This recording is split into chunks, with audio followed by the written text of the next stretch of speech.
Welcome back, Santa Clarita Valley. We're here on your Neighborhood Watch, where every first and third Thursday of the month we talk about all things law enforcement related here in the Santa Clarita Valley with our special guest, Santa Clarita Valley Sheriff Station Deputy Josh Dubin, and very special guest, Commander Mike Parker. He got a very, very special.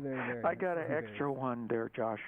Let me ask you this, Commander Parker, because you and I, let me take a step back. When I started doing the social media program at Santa Clarita, Commander Parker was one of my mentors, and still I have lengthy phone conversations with him, and I like to pick his brain because he's pretty smart and he knows a lot of the new stuff coming out. And so let me ask you this, and I think that this is kind of relevant to what we were just talking about, is where do you see social media and law enforcement going in another 5 years or so? Well, I can tell you the last 5 years have been quite the roller coaster when you think about there was almost no police presence in social media 5 years ago, and some of these systems were still fledgling and really didn't exist much. So it is really mind-boggling to think where are we going to be 5 years from now. So you could even describe the last 5 years as kind of team building, and so now we're going to play the game, so to speak. I have noticed throughout the world that there are pockets of excellence in law enforcement's use of social media, but that there is huge reluctance, not for using it for criminal investigations, for example, and so on, but for actually the outbound messaging. It's what Josh and I and others are doing, which is to provide information directly to the public and to the news media via social media. There is huge reluctance throughout law enforcement globally, and to do that. They're game with all the other stuff, but that is what holds them back the most. And I think that's part of what is going to change significantly over the next 5 years, because the public insists on it, and the public will get from their law enforcement what they demand. And I think that what we're seeing, especially in the last year, I think we're going to see it over the next 5 years, is the public will demand and expect of their sheriff's captain, their sheriff, their police chief, that we will communicate directly with them and provide information to them because they trust us and they want us to engage with them. So I think we're going to see a lot more of this. At the same time, there's also a balancing act, though, no? That, you kind of have to take advantage. Like, there's all these outlets to get information, but you also have to be, very careful about what's going out there, right?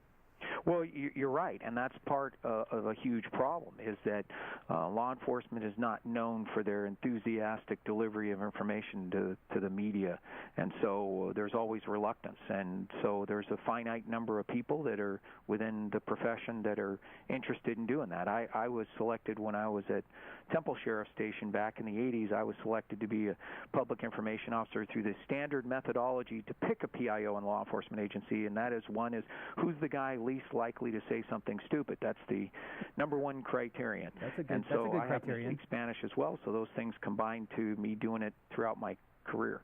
And but I can tell you that whatever position I've held throughout the department, it has always been a total privilege to be a Los Angeles County Deputy Sheriff, and I'm grateful every day for that. So I'd imagine that PIO role, though, as the information and the outlets expand, those responsibilities do as well. I mean, as far as just having to have the technological know-how in addition to the speaking skills that you're talking about, and just kind of that evolution. You're right, and it's a lot to ask, especially because I haven't met anyone yet who any deputy or police officer who, when they were in high school, was thinking, hey, when I grow up, I want to be a public information officer for the Los Angeles County Sheriff's Department or any police agency. So it's something more like has to be taught.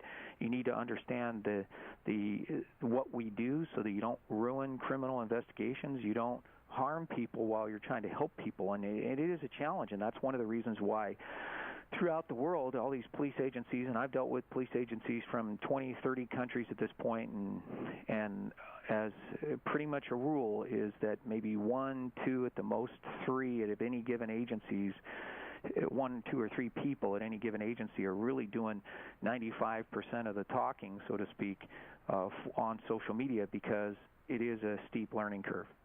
And speaking of the Sheriff's Department, we have a very important race coming up for the future of law enforcement for this community and Los Angeles county-wide, as far as the election of a new sheriff. Sheriff Lee Baca was there for several terms, and his stepping down kind of opened up the doors. And I wanted to ask your opinion, because you're certainly an expert in the field, As far as if you had one question, not directed to any specific candidate, but one question you would think any candidate running for sheriff would be able to answer well, or what would you like to hear answered, if I could put you on the hot seat for a second? Yeah, I would say probably the same thing I would ask of any person running for elected office or someone who is in a position like mine, for example, in a command position or something, is what is working well and what can be improved. Okay, so just kind of the fundamentals of operations, and just as far as their philosophy to issues and concerns in the department? Right, so what do they see is already working well, and so there's no need to change that per se, but what do they see is not working as well as it should and can be improved upon. So I think that's in pretty much anyone seeking a leadership position anywhere walking in the door. I would like to think that they wouldn't walk in the door thinking everything's fine. There's always room for improvement.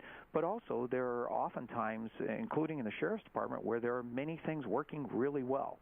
Clearly not everything is, but there are things that are working really well. I think Josh Dubin is working really well.